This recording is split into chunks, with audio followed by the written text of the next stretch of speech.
Let's dive in to your assets attainments. This is where you build a complete record of a person's skills. Keeping this updated is a secret weapon for tracking compliance and managing your team's qualifications. From the person's profile, head to the Attainment section and click the plus icon.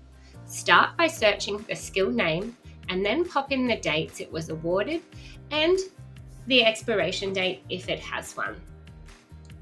You can also fill in other details like the certificate number, the trainer, assessor, etc. And then we have the competency level field. So this is a clever one, and the options you see here are going to change depending on the type of skill that has been chosen. For example, a certificate will show a different option to an induction, as you'll see in the examples I provide. And that's it. Every attainment you add builds a clearer picture of your team's capabilities. Now you're on your way to mastering your skills matrix and making compliance tracking a whole lot easier.